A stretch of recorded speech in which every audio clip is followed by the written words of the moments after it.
Hello there, 7th and 8th graders. It's been a week since you've had a lecture video. You've read 2 chapters of Animal Farm and are probably thoroughly confused based on some of your responses. That's understandable. I am going to go over some things with you that you need to know, and then hopefully you'll better understand what you've read. So I have about 15 minutes to do that the way that this records, so bear with me. Been a long day. Sam did not nap, and lots of stuff to grade. So that's why I'm so fancy tonight. So anyway, chapter 2, you get to see that the pigs begin to think about the revolution and how other animals think about the revolution, and again start to show how class will develop on the farm.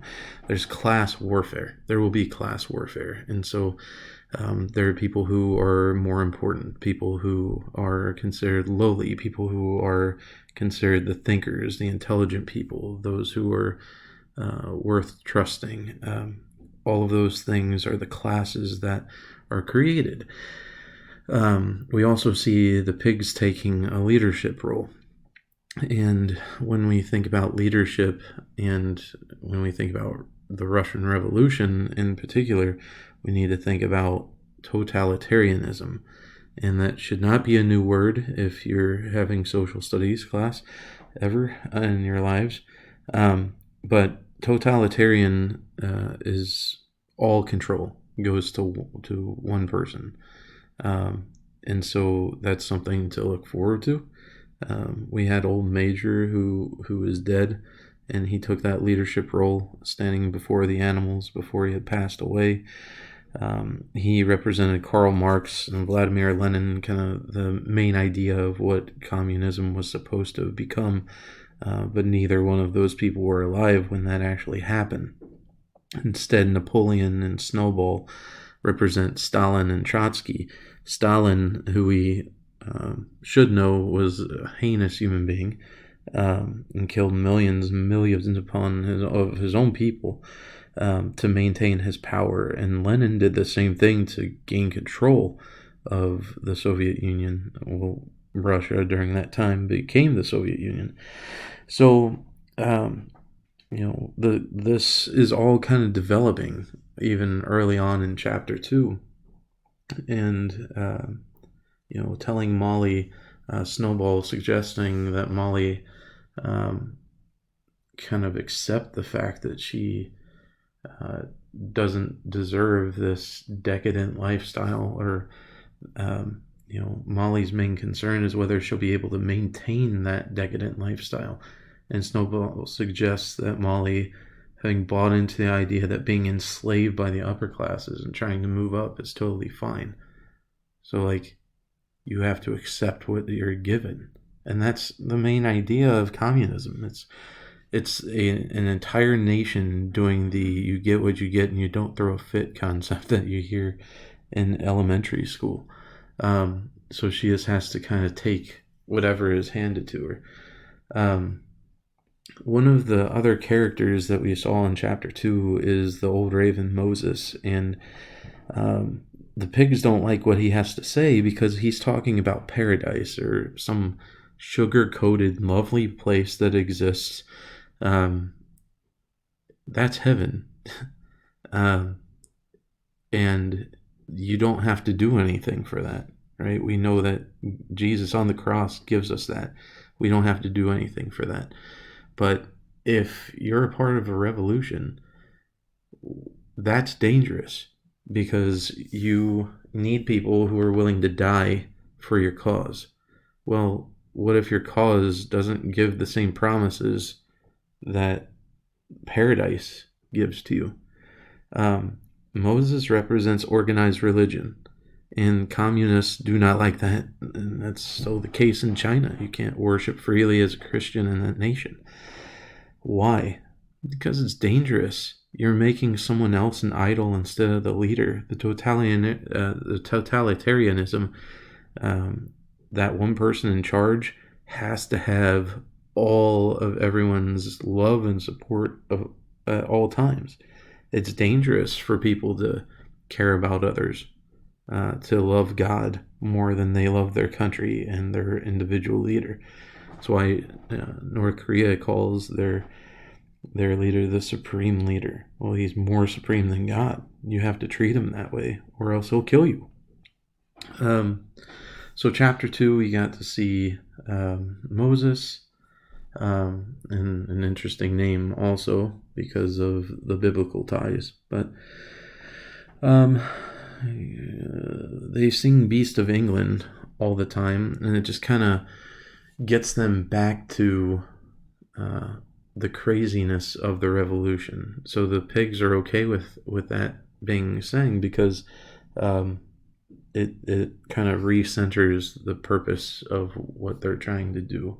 And then they, as the leaders, remain the ones who get the attention that they so drastically desire.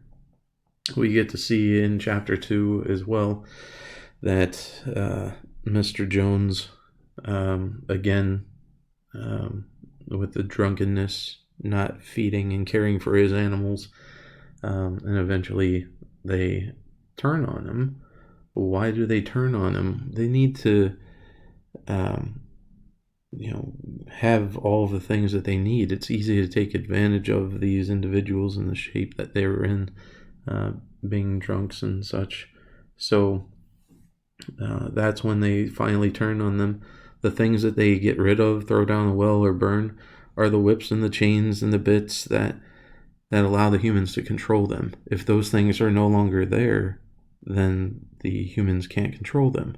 Those things represent the control that they didn't have when the humans were in control.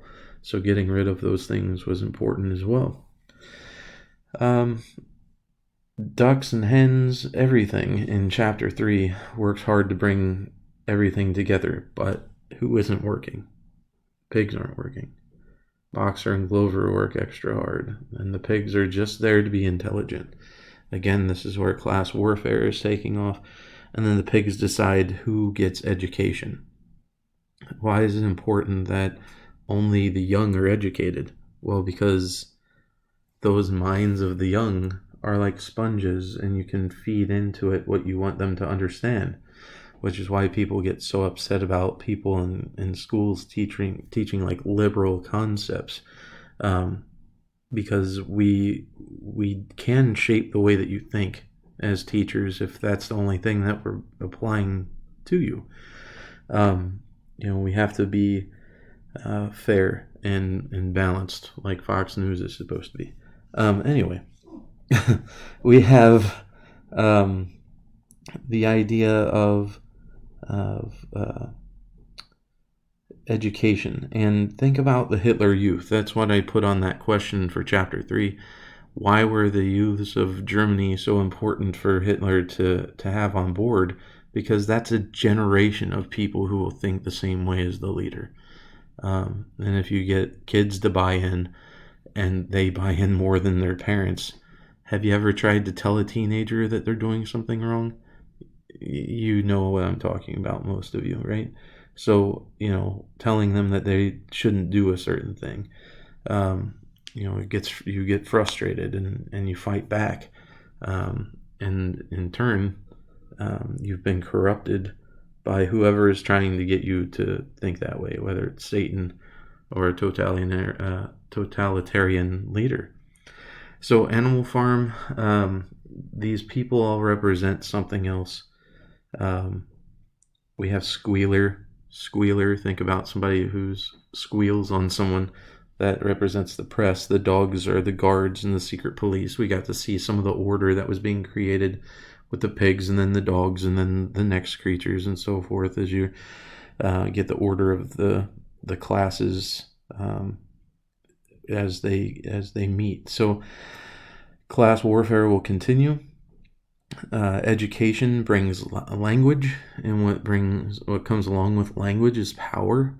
Being able to communicate effectively what you want, and you can manipulate others with your language as well, and the pigs are very good at that, and they only get better as the story progresses. People trust those who use language and in a loving and kind way. I mean, how many of you have watched The Tiger King?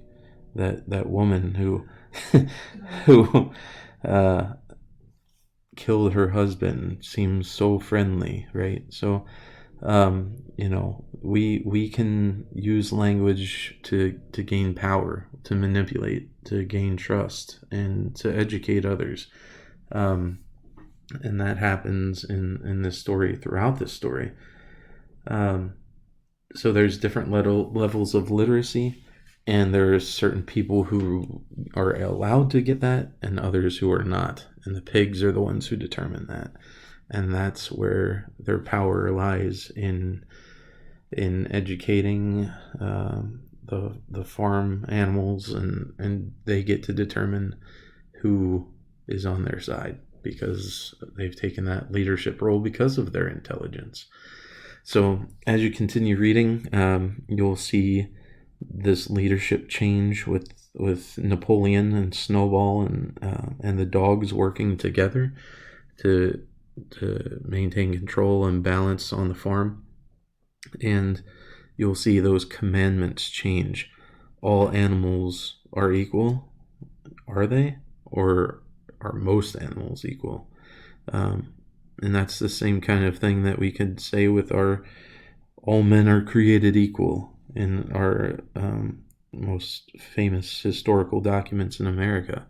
Those words were said for rich white people, but not for all. So, what is the value of humanity, or each human? And as you get to understand the socialist and communist types of ideas, everybody having everything that they need sounds like a great thing. Look at the world around you right now. If everybody had toilet paper, everybody had food, everybody had a job. But then what if somebody had a slightly better job, or slightly better toilet paper, or slightly better food than everyone else? Eventually people get upset, and that's where a revolution would occur. Maybe not over toilet paper, but you never know. People fight over dumb things. But this story is an interesting one. It is a difficult read, so hang with it. And since you're getting this probably on Friday morning, don't forget that you've got your vocab test today on Classroom. You'll find that under classwork. And I'll see you guys at 2 o'clock for the Google Meet tomorrow. And you can see each other's faces. And that'll be a good thing for you guys, so you don't have to just keep looking at mine. So have a wonderful day. Send me questions that you have about this story. And things that you're figuring out as you're reading. Send me when you have those aha moments. I love to hear that. We'll see what happens over the next month and a half, and next week is a 4-day week. So it'll be nice to rest. And I look forward to that for myself as well. So see you all at 2 o'clock on Friday.